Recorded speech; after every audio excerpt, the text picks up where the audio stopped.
In my work, I examine inequality from the perspective of young people, especially as it relates to their interactions with authority figures in the American education and justice systems.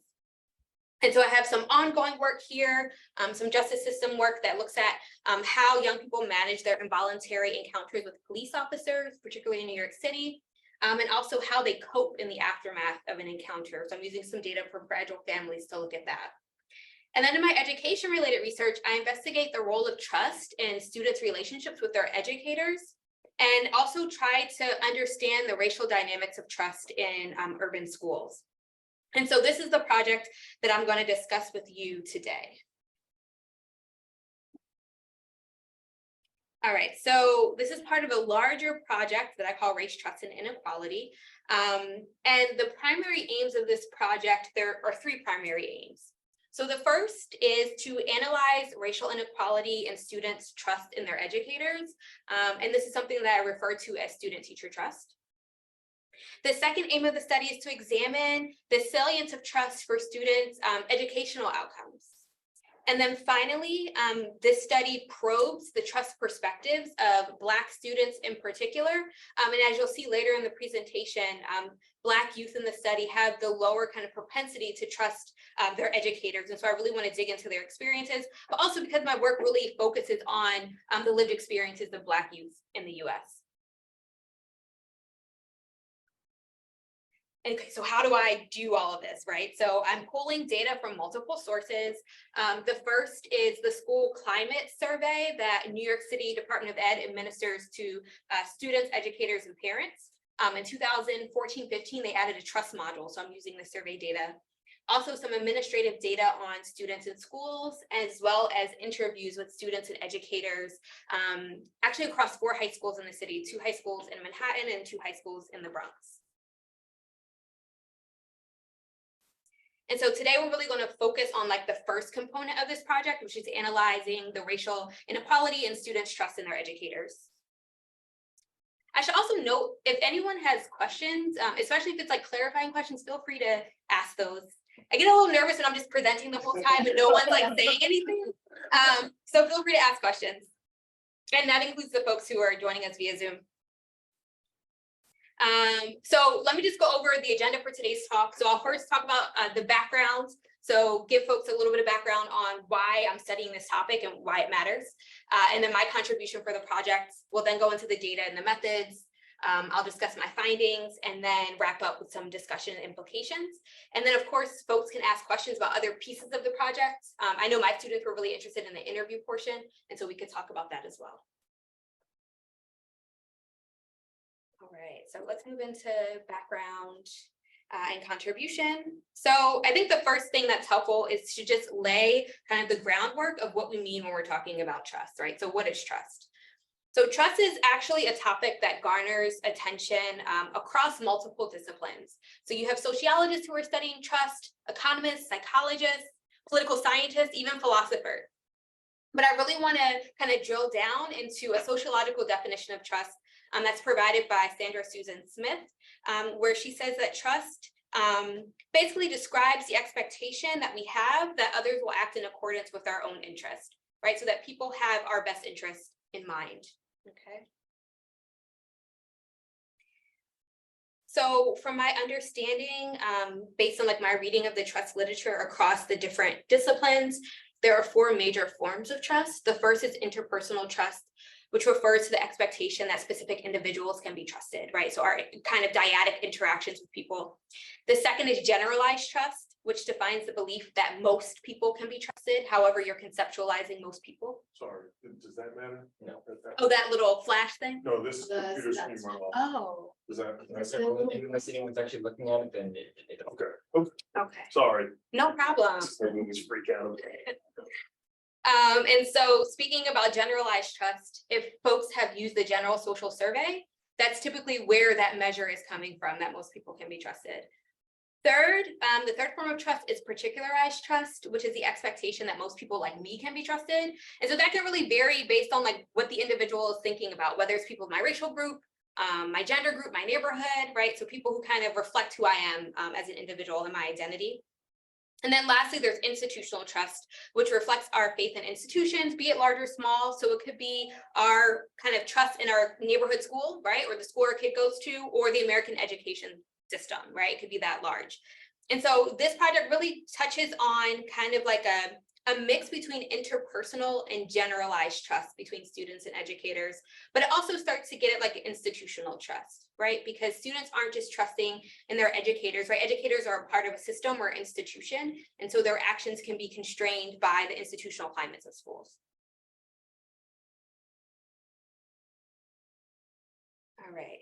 And so I always get the question, okay, so why should I care about trust, right? Why does trust matter? And I think it's important for us to think about why trust matters for society. And then I'll talk a bit about why trust matters for students specifically. So we can think of trust as a measure of relationship quality, be it between individuals, groups, or nation states. High trust contributes to well-functioning relationships, right? We can imagine if we don't trust people, perhaps we're going to be a little bit more strategic in those interactions, or maybe those interactions won't happen at all. At the interpersonal level, we can think of trust as making life more predictable and working with others easier.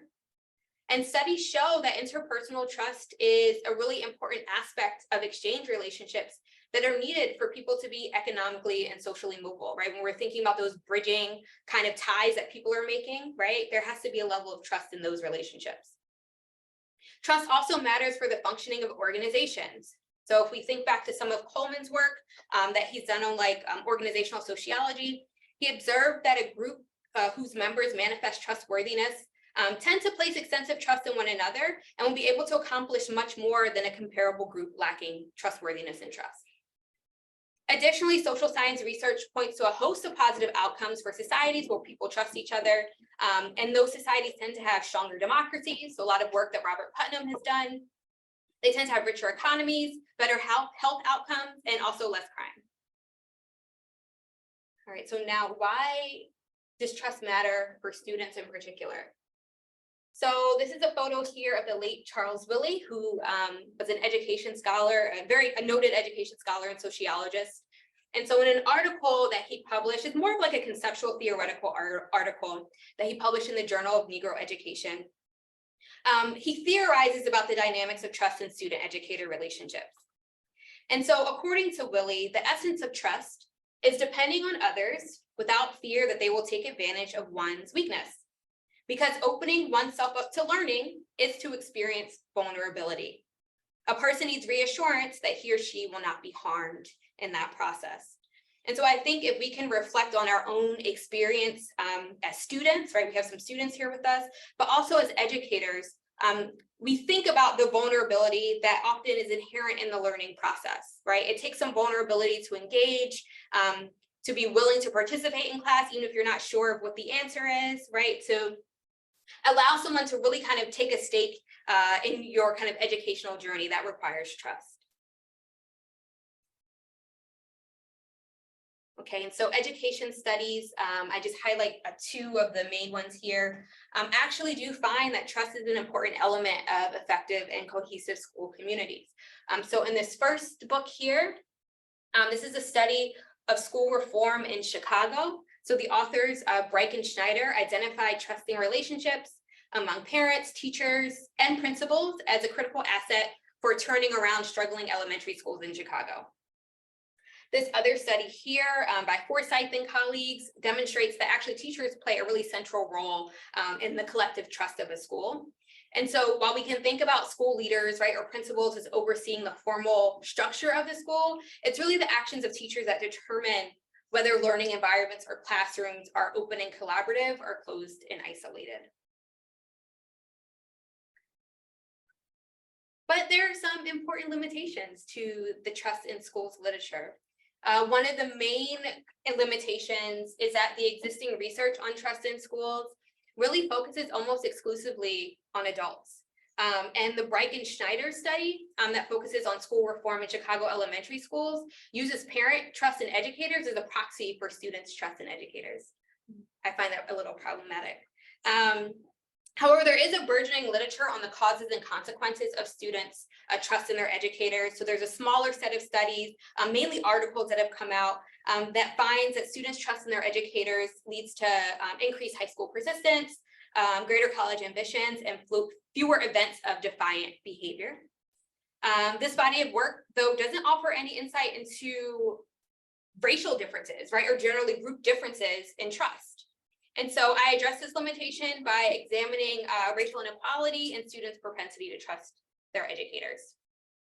All right, so thinking about racial inequality and students' trust in their educators, there is a robust literature of racial inequality and trust, right? And so race has been shown to actually be one of the most powerful determinants of trust in American society, particularly with members of racially minoritized groups, especially African Americans, expressing lower levels of generalized trust than their white counterparts. This isn't very surprising, right, for folks who study racial inequality and discrimination. And actually, in this literature, they find that the Black-white gap in generalized trust actually remains after accounting for socioeconomic status. So it's not a class thing. Discrimination is cited as the driving force behind racial differences in generalized trust.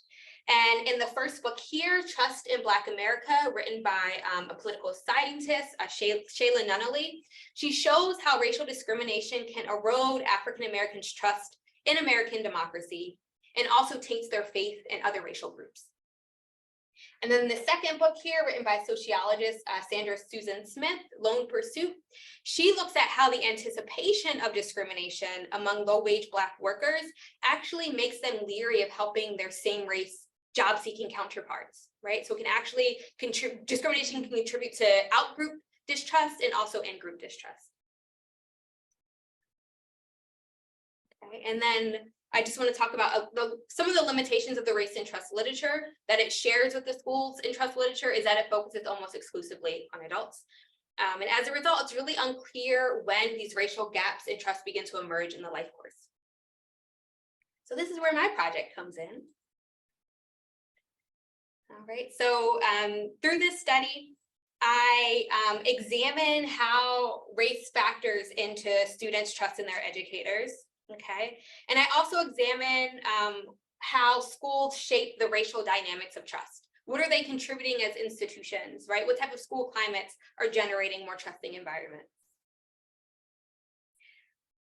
And also by focusing on youth, I envision the study as adding a life course perspective to the race and trust literature.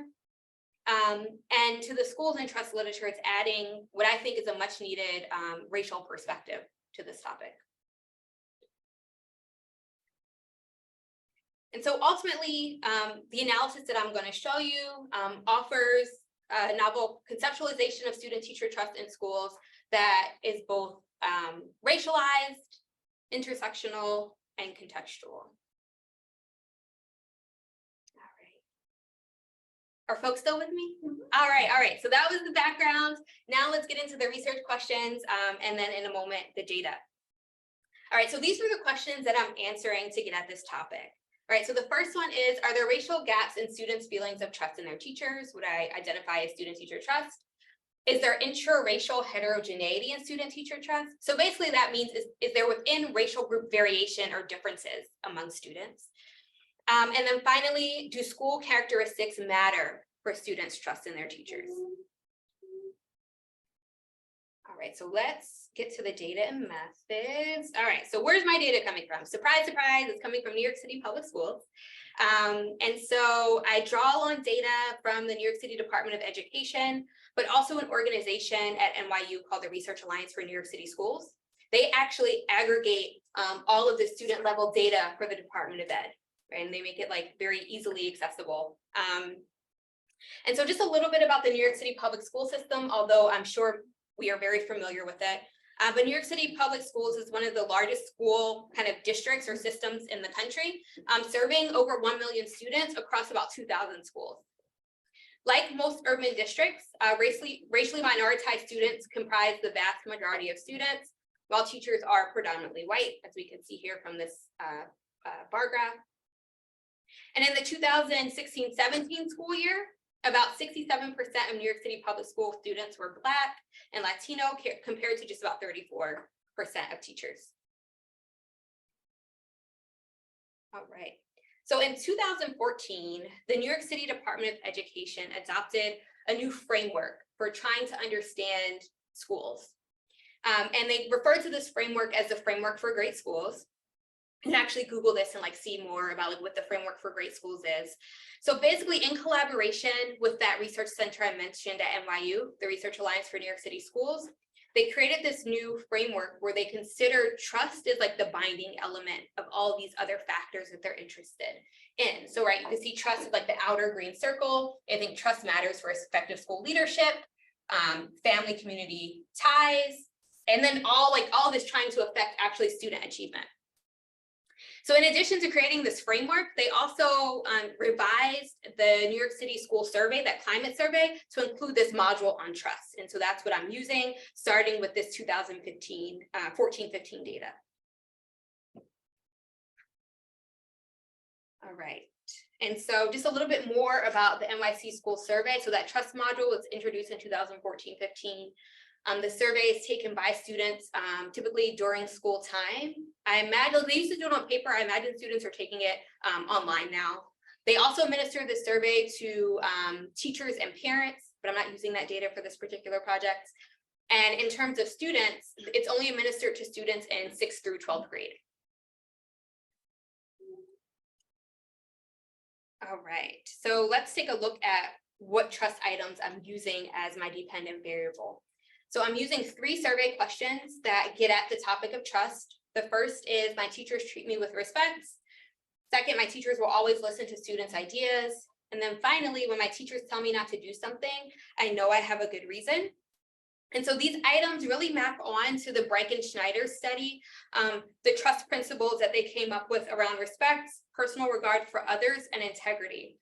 So New York City really drew on the work that was happening in Chicago around this topic. Although these items may seem like a very narrow conceptualization of trust, I think they're still revealing and overall like school climates and how students are feeling about their educators.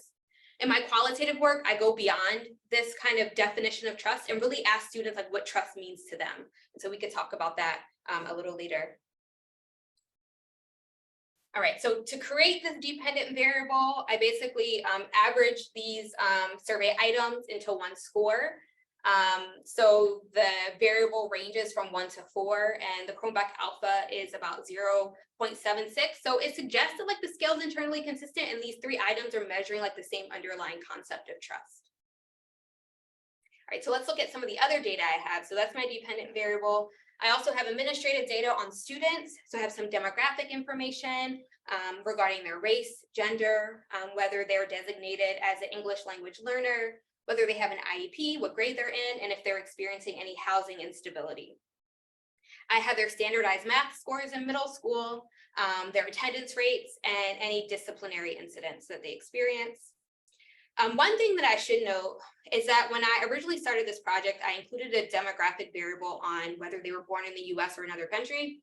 I actually had to remove that from the study because the New York City Department of Education doesn't want researchers to use it, because at the time Trump was like targeting folks, and so they wanted to make sure that the administration couldn't target certain schools given the population of immigrant students. Sorry, could you just say what the initials ELL and IEP stand for? So ELL stands for English language learner, and then IEP stands for whether a student has an individualized education plan.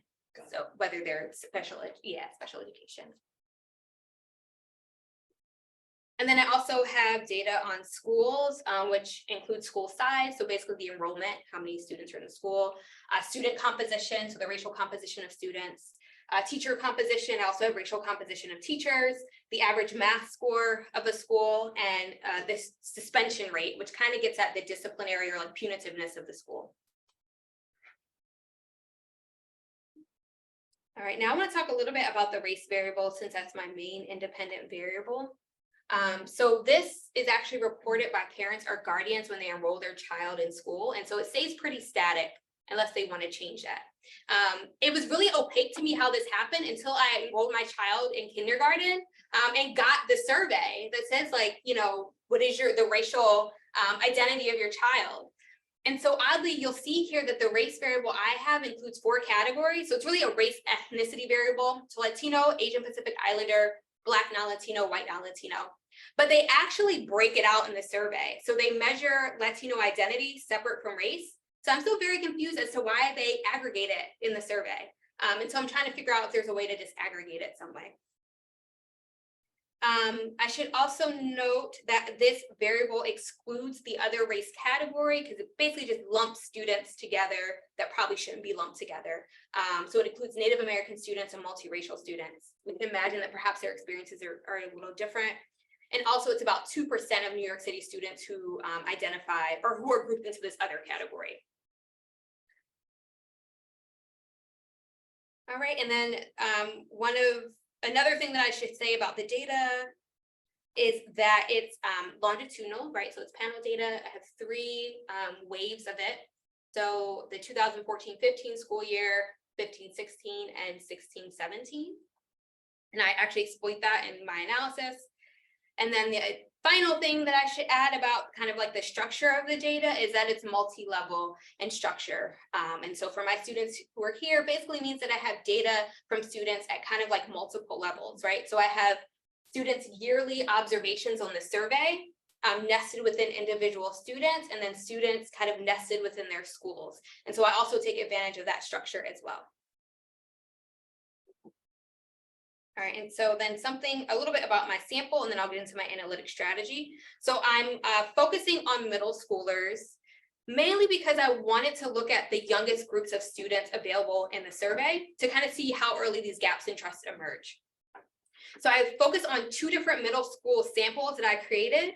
The first one we can refer to as the full sample. So these students are in grade 6, 7, 8, or 9 during the study period. It's about 200,000 students across 258 standalone middle schools. So that's about 308,000 person year observations, right? So it's an unbalanced panel. Basically, that means that students show up in the data about 1.5 times on average. It could be because they're transitioning out of 8th grade, they're moving to a non-standalone middle school, maybe like a K-12 school or a secondary school. Okay, and then from the full sample, I create this cohort sample.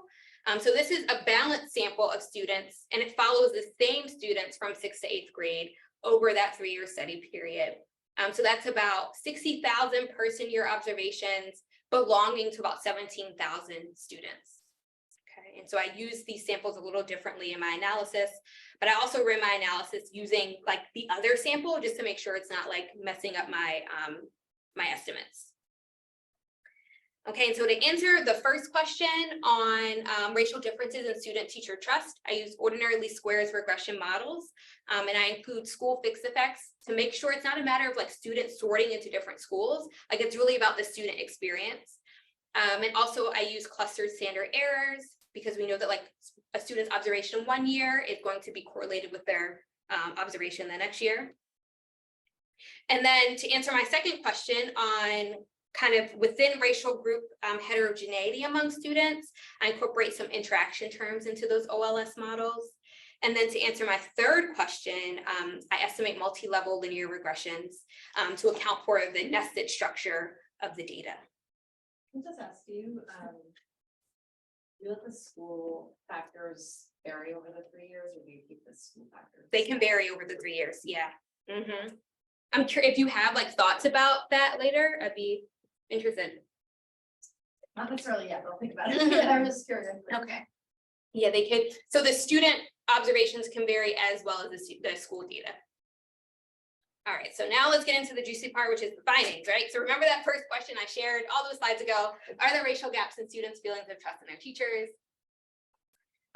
The kind of tagline of that is yes, there are. So for ease of interpretation, sometimes it's hard if you throw a table up here with a bunch of numbers, like that gets confusing and a little intimidating. So I present it as a coefficient plot. And so I'm just going to explain this, especially, for my students and those who may have not taken statistics yet. So you could think of this model as like a bivariate model where I'm just including race and trust in my analysis. And so the reference group for this analysis is white students, and they're represented by that red line that you see running down the middle of the plot. The blue dots represent the coefficients, right, or the estimates for each of the other groups. So for Asian students, Latino students, and Black students. And then that horizontal blue line running through the dot is like the confidence intervals, the 95% confidence intervals. So how confident can we be in that estimate, right, represented by the blue dot? And so we see here that Asian students, because they're to the right of the white line, or the red line, excuse me, tend to report higher levels of trust in their educators than white students. Black students tend to report lower levels of trust in their educators than white students. And then the confidence interval for Latino students crosses that red line, excuse me, so we can't really distinguish them from white students. I think it's because they're aggregating all the Latino students into one group. And so I think that's just a data limitation. And just a quick clarification, when you say that, you mean they're putting like Black, Latinos Yep. and white Latinos, okay. Which to me Just doesn't one even thing. make any sense. I don't think so. Yeah. Yep. And I think that may be why we're seeing that. Okay, so now let's look at another model that adds some additional variables, right? Controls for some other things. Okay, so we add some additional covariates here, which you can see on the side, some demographic covariates, also some education covariates. But what we're seeing though is in this figure is that race still matters when we control for these other things. So while the size of the race gap shrinks a little bit, it still exists, okay? I think some other noteworthy things to point out is the grade level covariate that you can see in the demographic section. So basically, as students are advancing in grade or maturing, they're becoming less trusting in educators. I don't think it's like that confusing though for us, because like if we think about like adolescent development generally, they become less like adult focused and more like peer kind of internally focused, right? The other covariate that I should kind of draw attention to is the suspensions, right? So this looks at how many times a student is suspended in a given year. And so that's decreasing trust as well. And it's actually larger than the black-white gap in trust, right? The black-white gap is about half of the suspension gap. I think it's important to point that out though, that generally speaking, Black students, not just in New York City, but across the country are more likely to be suspended, right? So that may be compounding some of the effect for Black students. All right. Now let's answer the second question. So we've already seen that there are racial gaps in trust, but we know that students, even if they belong to the same racial group, may not have a monolithic experience. And so I want to look at whether there's variation within racial groups patterned by gender and English language learner status. All right, so this graph plots the margins for gender. And the way you can look at this is very similarly to how you looked at the other graphs, except that when it's like higher, like vertically, it means that there's higher trust, and lower vertically means lower trust. And so male students are depicted in that first panel there, female students are depicted in the next panel, and each racial group is now represented on the x-axis here. All right. And so here we see that students who identify as female generally report higher levels of trust in their educators and their male counterparts, with the exception of Black girls.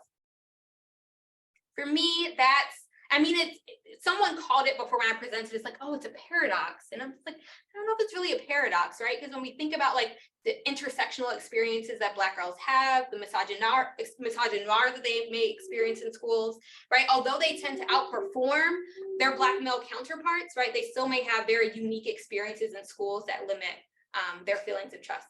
And so I'm trying to disentangle this finding using my interview data.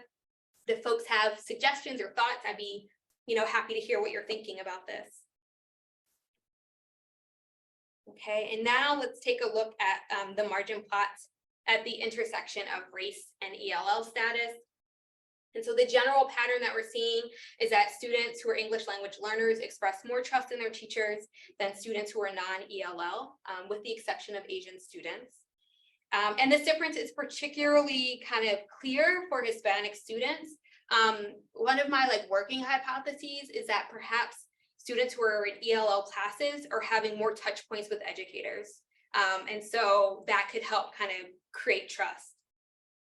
Although we should be kind of cautious in interpreting the estimates for Black students and white students, since the confidence intervals are so large. Basically, that means there are just fewer Black and white students in ELL classes.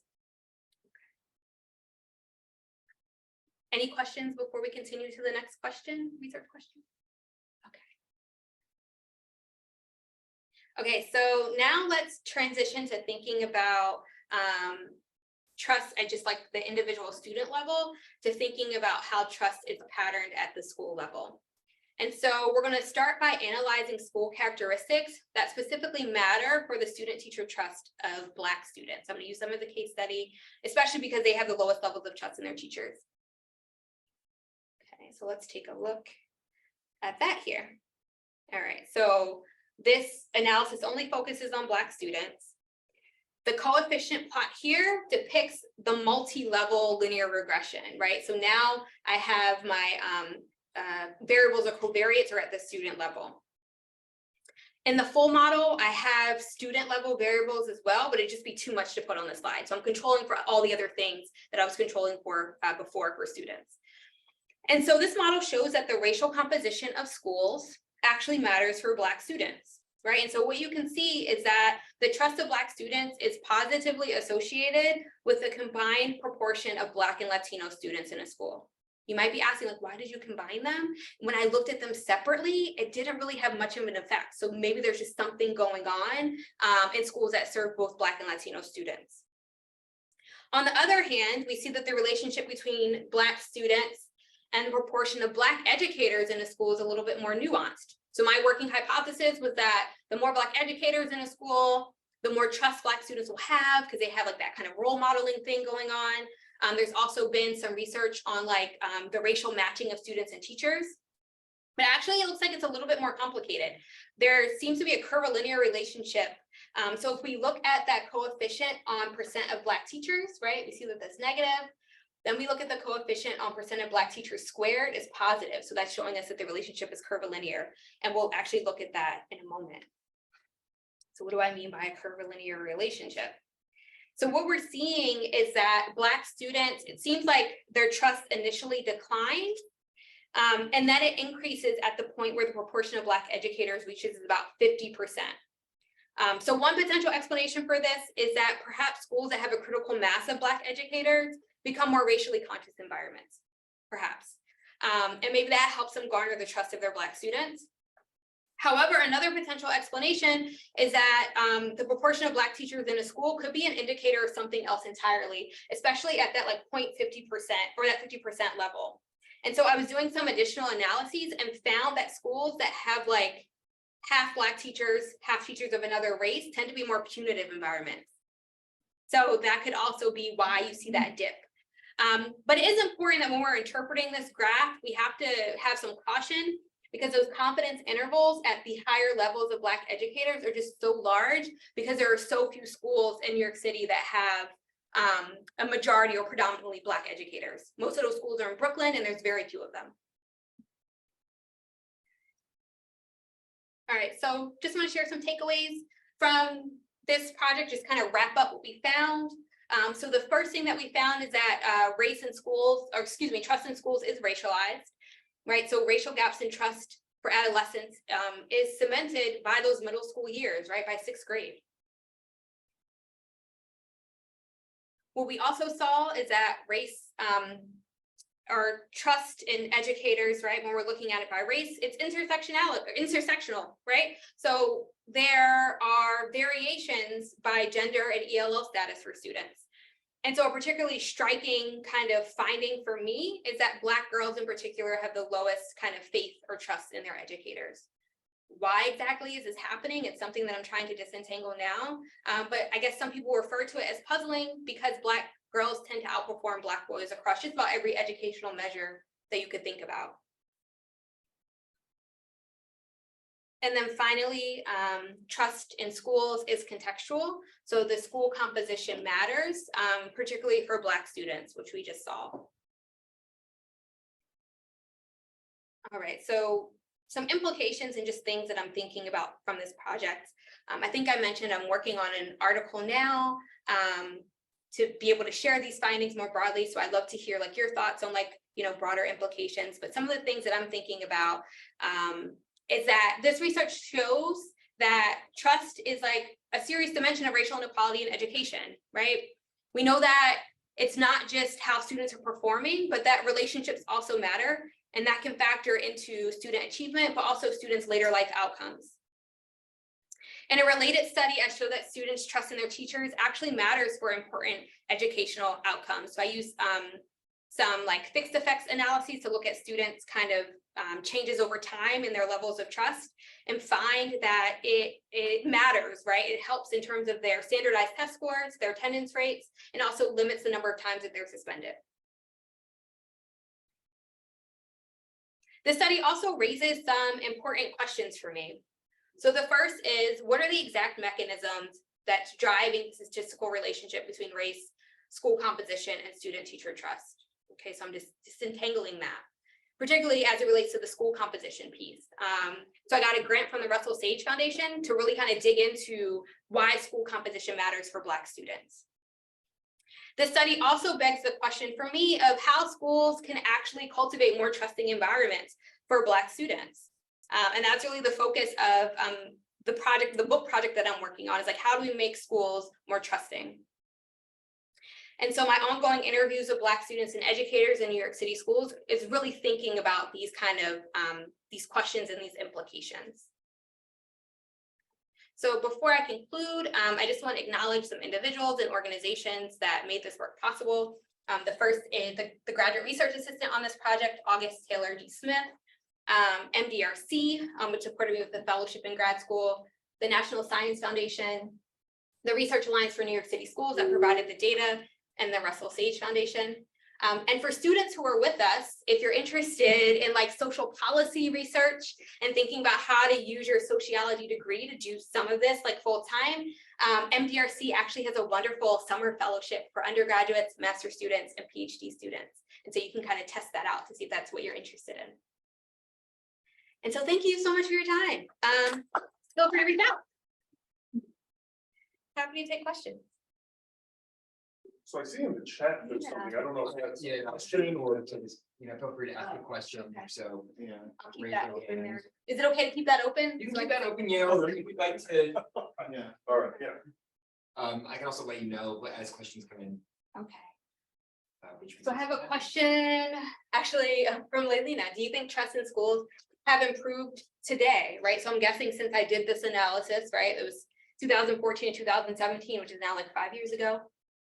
I would actually venture to say, and this is something that I still want to kind of dig into for the book project, is to try to understand how COVID has shaped these relationships, right? Students were out of the physical classroom for a very long time. They weren't having these direct interactions with their educators.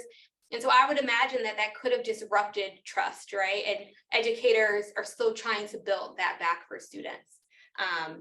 So yeah, that would be my question. That would be my answer to the question. Other So I questions? have another question in the chat from not in the chat, Harrison. Hey, happy Wednesday. I was just curious because I'm thinking about my own experience through my education system. I'm from North Carolina though, so it's not necessarily exactly like that of New York City's, but I was wondering like the implications or how the fact that school is structured in middle school and high school in kind of 3 separate levels in terms of like standard, honors, and advanced. And I was just curious to see how maybe that would have any implications with student-teacher relationships with trust. Yeah, that's a great question. So thinking about like how tracking matters. And so that's actually not a variable that I included in the analysis, but now that I'm thinking about it, I want to try to see if like schools that have like tracked programs have more or less trust. Because you can imagine that like it inhibits trust. Like I'm thinking about some of the work of like Carolyn Tyson, who's a sociologist. Actually, she was at UNC. But she looked at like how tracking can produce inequality, and particularly racial inequality, right? So if we imagine that racial inequality inhibits trust, I would think that having tracked programs across the board may reduce trust in schools. But then at the same time, I can imagine that it produces more trust within like those kind of cohorts, like those tracked cohorts. So yeah, thank you for that question.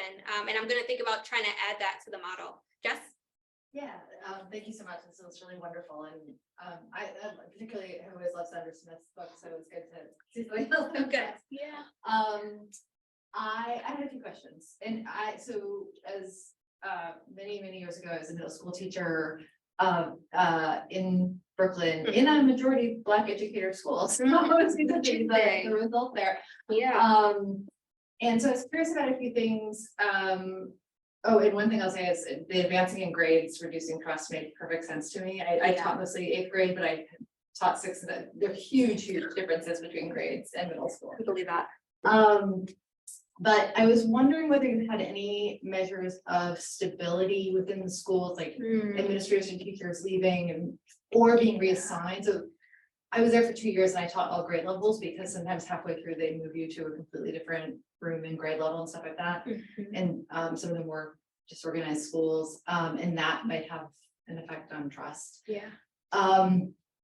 I was also thinking, I was curious about thinking about the gender effect. I think you're right about the misogynoir, but I also think that that intersects with development and where they are in terms of sexual development, relationship histories and things like that when they're in middle school. I think they're particularly especially Black girls, particularly sexualized at that age. Yeah. Which might have a particular effect on how they're perceiving things. And I also, you know, I've done interviews in schools and I feel like generally Black girls are much more open to saying like the school is racist, like, you know, so that may also be part of it, like how like tuned in they are. And lastly, I like the last comment about tracking. I was just going to mention that there can be unofficial tracking. So if you do interviews, you may want to ask, because at least I know at our school, there was no official tracking system, but the grades were split by ability. And so teachers taught different. Yeah. Great. Thank you Without for these. written anywhere. Yeah. Yeah. And that's the thing with like doing statistical analyses, like you see what's on paper, like the data that we have, but like you don't know the internal workings of the school environment. Yeah. So I'll take your question as well, and then I can answer them all together. Actually, what's really interesting, what you could do is they actually got rid of the tracking during COVID. Right, so like they stopped testing, and I have to admit that is why my child doesn't attend because I couldn't test her into a selective middle school. Yeah. Right, like so they completely suspended testing, and they used the lottery system for 2 years. So what you could do, and I mean, what I've obviously thought about, but I'm not capable, I can't do stats, but like you could see how this changed, right, and how and what affected. I mean, what effect it had, and you know, because like what they did is they had like especially for the selective schools, like they had priority based on your location, right? So like I was interested in Columbia Secondary School, right? So we lived right there, we would have had priority, but you know, we were one of the few white people who actually lived there, right? So like the school must have changed the racial composition of the school, if you take the testing out. And so that would be really interesting. Actually, it would to be look at that as like a quasi-experimental kind of policy change. And it's really it's super interesting because like so now they are completely going back. So they're changing, and actually they're also changing or they changed the system for Hunter College high school admission, because it used to be the case that like, you know, you could like take a test, everyone could take a test, and then, you know, only the top whatever 5% would then advance to the second stage. Now students from every school in the city can get recommended. So the best student in each middle school would advance. Right. And then after another thing that I actually also, and funny, I thought about, because I was looking at schools when the kids were very little, I noticed, and this is just an observation, and I was wondering if that resonates with you. I noticed that in the very low, because we always lived in high poverty areas, right? So I looked at the local elementary schools, and I looked at these charts, right? And they always had, the parents also always seemed really happy at the school, right? They were always, the data always said like, oh, so the school is so safe, right? Like, and teachers are great, and what a good school climate. So I thought that was really interesting, and back then I lived in the South Bronx, right? And it was mostly actually a high level of English as a second language learners, right? And I was wondering why that is, like why the school had overall really bad ratings, right? Like test scores are miserable, right? Like, students are whatever, but the parents were like, it's great. And so I thought that was very interesting, and I was wondering if you had some, because I just looked at a couple of them, and if that's something that you saw. Thinking about relationships, so for your first point, right? I know you were saying it's something you're interested in looking at. you're like, you're not sure if you can because of the stats, email me and maybe that's something we can work on. So I'm going to come back to your question, and I want to also talk about Jess's comments here. So the measuring of school stability. So there's actually a variable that I originally used, but it didn't really have an effect. But I think I'm going to see if there's other ways to manipulate it in terms of teacher retention. So it didn't give me any insight into like how teachers are moving around the school, but it did give me insight into the extent to which they're being retained at that particular school. So I really like that, and I want to include that as a school kind of variable. The gender effect, yeah. So this relationship that Black girls are having with school, you know, thinking about, you know, their development, and even in the interviews, like, you know, some of the young boys that I talked to, the Black boys, were like, you know, yeah, teacher so-and-so is cool, you know, we don't really interact that much, but yeah, I guess I trust them. The girls were really, they had some like very serious ideas around expectations that they had of their teachers, whether their teachers were meeting those expectations, and how that was like influencing their feelings of trust. And so part of it is, I think they were were very vocal around that, but I wonder like to what extent that connects up to like the educational work on like the cognitive development and non-cognitive development of boys compared to girls, that girls tend to just be a little bit mature when it comes to relationships.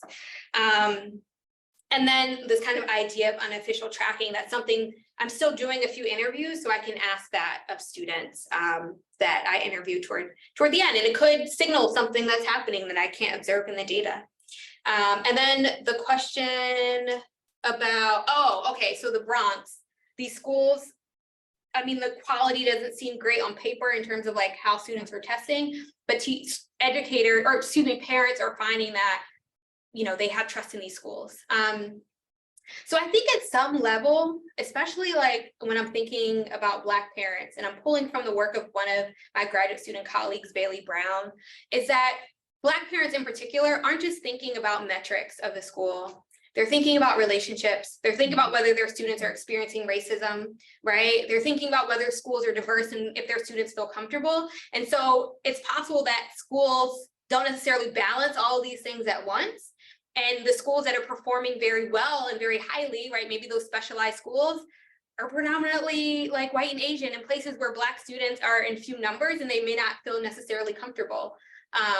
And so like, is it possible to balance both achievement, right, in the traditional sense, and also these important relationships in schools?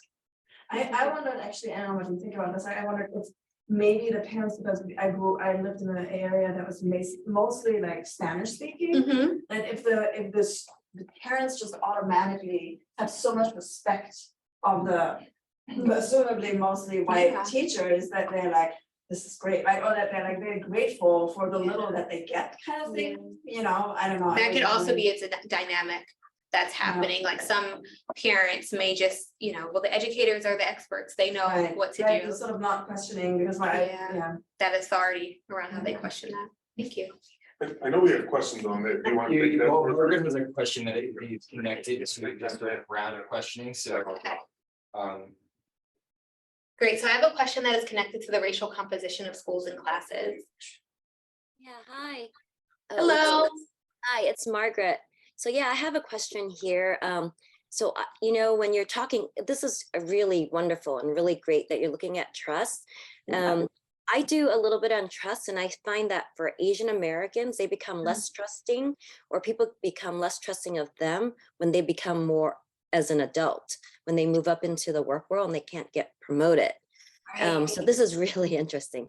So anyway, so I have a question about the racial composition in these schools, and it mostly is connected to an article, an op-ed I read in New York Times by Jennifer Lee, where she talks about a study done by Professor Shi and Zhu of a North Carolina public school, where that if there's one Asian American student in the classroom, along with Black and Latino students, or especially Black students, they tend to rate Asian students higher in terms of grades and assessments, and at the same time rate Black students lower.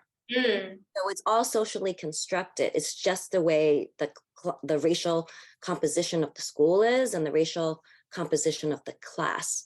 So I'm wondering, you know, if you can, I know the schools in New York City are so racially segregated. I don't know if you have schools that are more diverse in all of the different racial groups, if you can include that, or if you can take that out later.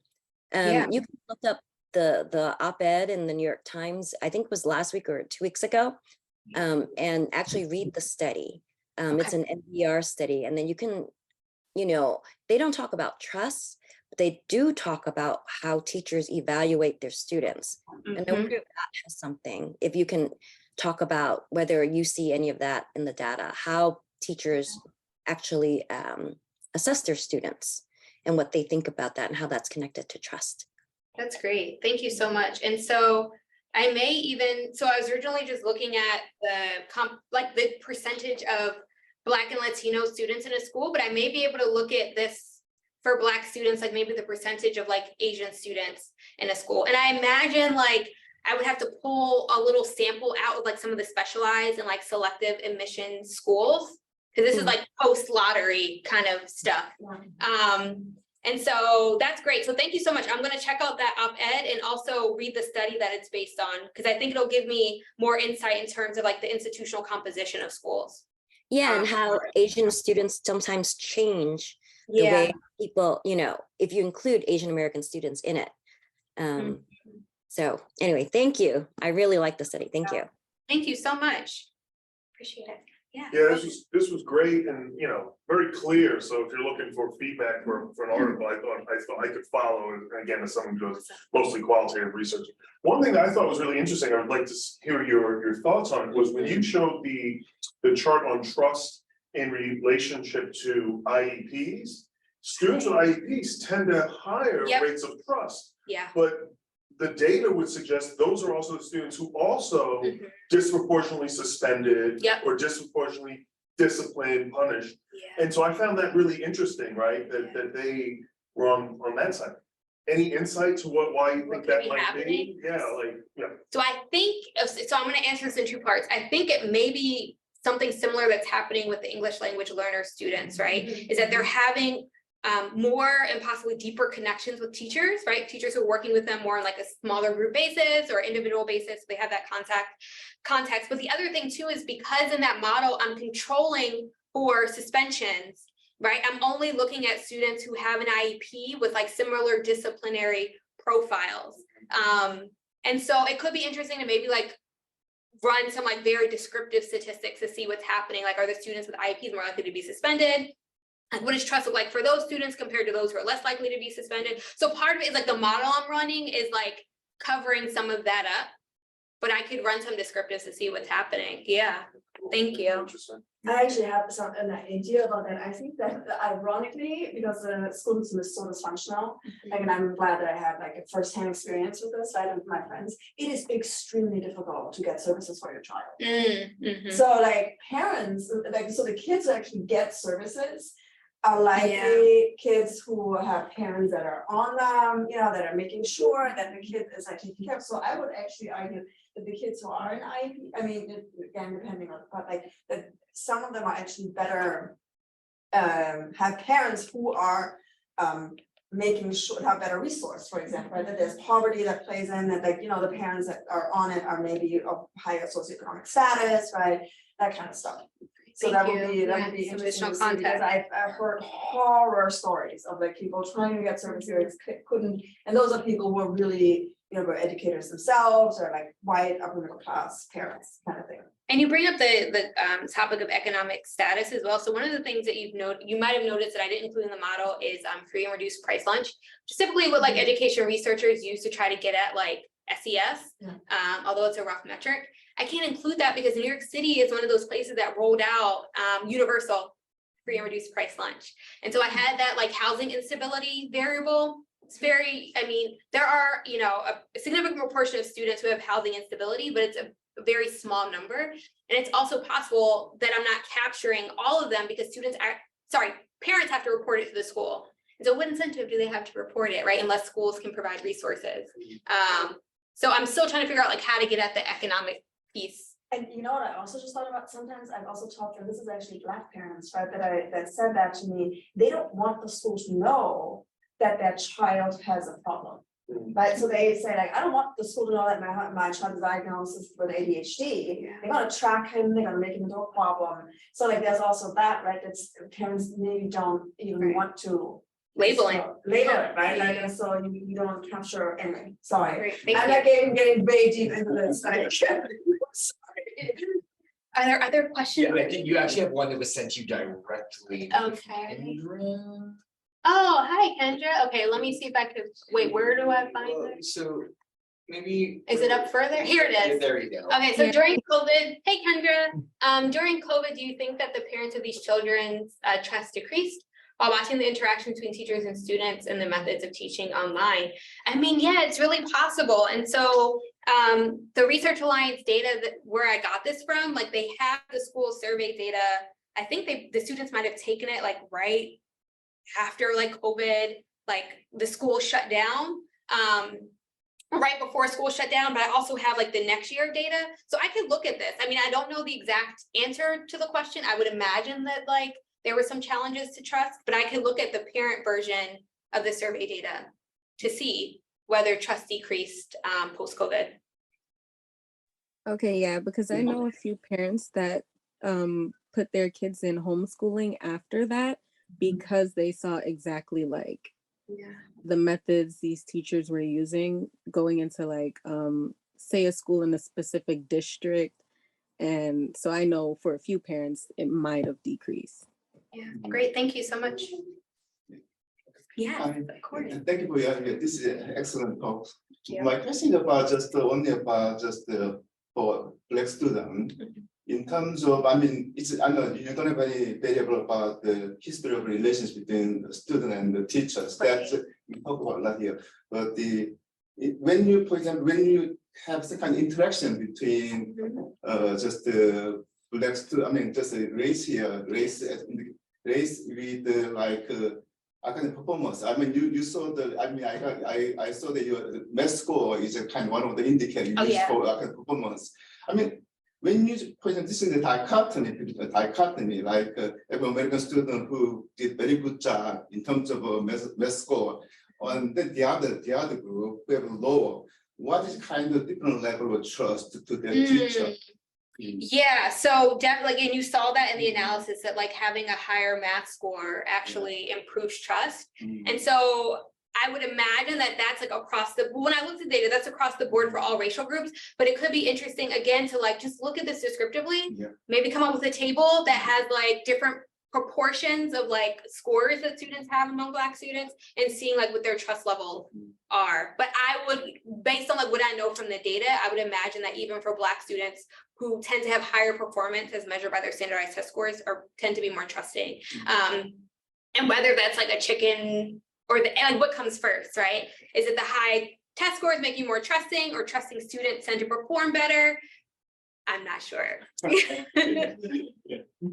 So that kind of reminded this sort of like proto question I had, I guess, which is like, is the trust in response to experience, how much of it is, and how much of it is sort of anticipatory? And I'm thinking about like, there's person-specific history and general history, like so in this book, I feel like there was some, my memory, it's been a long time since I read it, but my memory is that like there was some personal experiences with people that they could help get a job, but some of it was just general. And so I'm curious what you think or what you found maybe in the interview.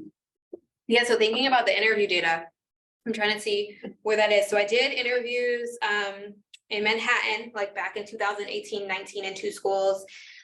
Last year and this year, I'm doing interviews in the Bronx with Black students. And so what I'm hearing like across all of these schools is that some of it is like based on their day-to-day interactions with teachers, but some of it is anticipatory. And so I asked them like, what type of, I don't say it in this way, obviously I have to say it a little differently, but like trying to understand what type of messages they're getting from family around trust, right? And so some kids will say, you know, my mom or my dad told me that like we only trust people in our family, right? Or sometimes you can't even trust your family, like you just gotta go at it alone, like you can't trust anyone.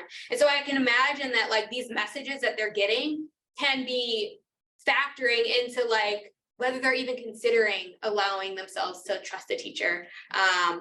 or allowing that relationship to become deeper than just, you know, those classroom interactions. So yeah, and like Sandra Smith's work was like so informative for like all of this, this whole project.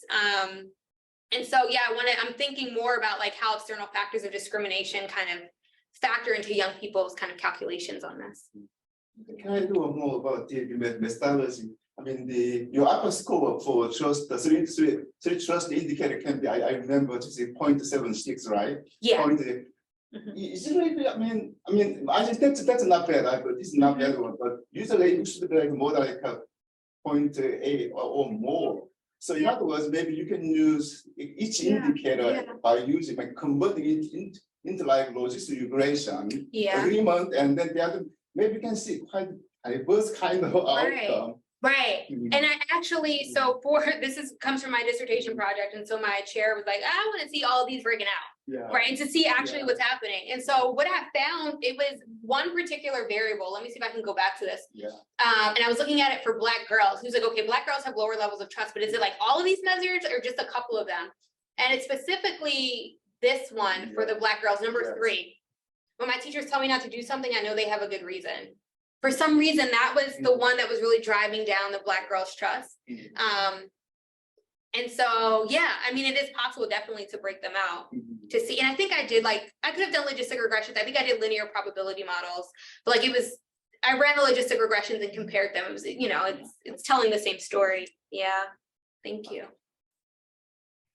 Other questions? I'm just gonna look on I guess I'll just ask another one. I mean, I think I probably know the answer, and I think it's probably wrapped into this at all, but I wonder, you know, just schools that are more built like prisons, you know what I mean? Like schools that have the metal detectors, the alarmed NYPD, right? I'm assuming those ones probably are showing higher rates of distrust versus more specialized schools that don't have that, or if there were like, you know, I know New York City a couple of years ago now just implemented like a whole restorative justice kind of protocol, and you know, I'm wondering where like which schools are actually getting that versus the schools that aren't getting that, and if there's any changes. I know I'm just adding more work to you, but it's just things I'm thinking about right now. Yeah, it's potentially something else that I can include, like, is this kind of like institutional measures of trust in school.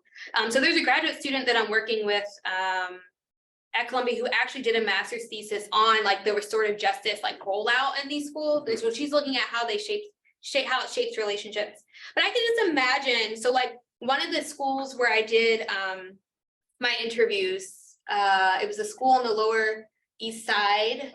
I think I refer to it as like Lower East Side High School.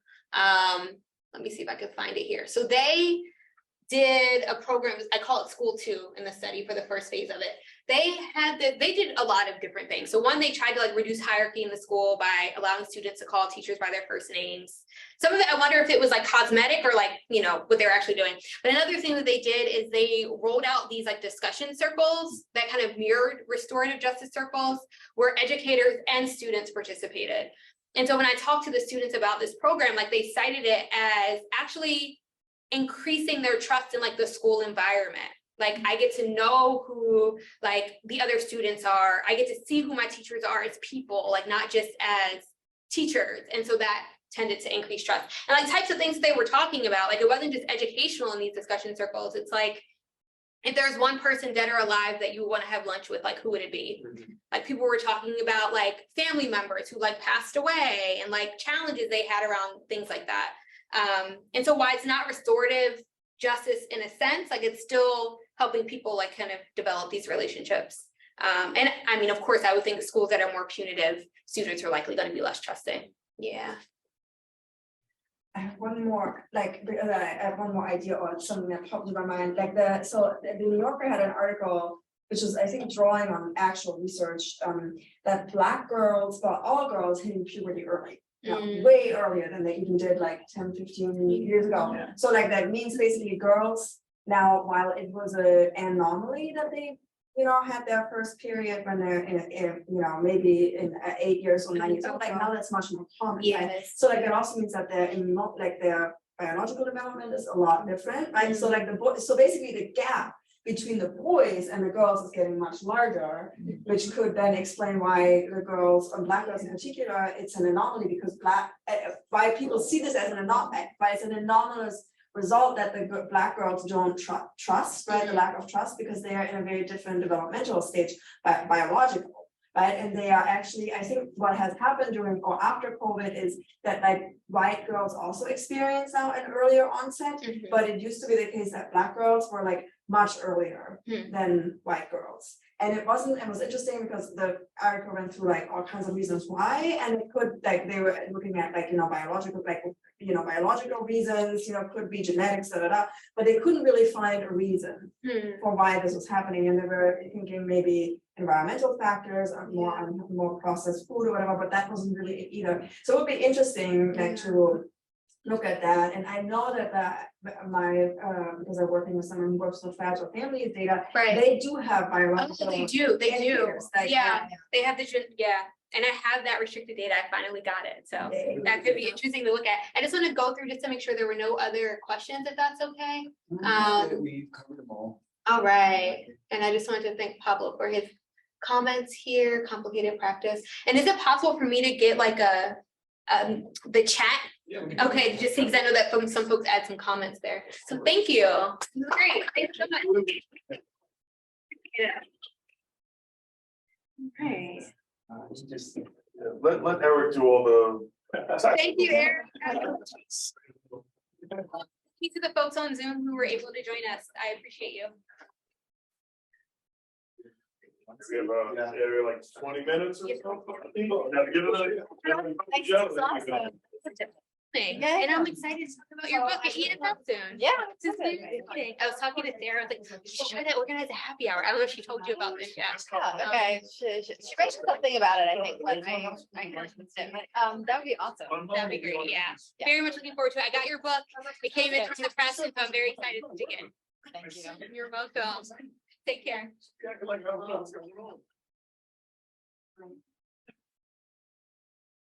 Thank you.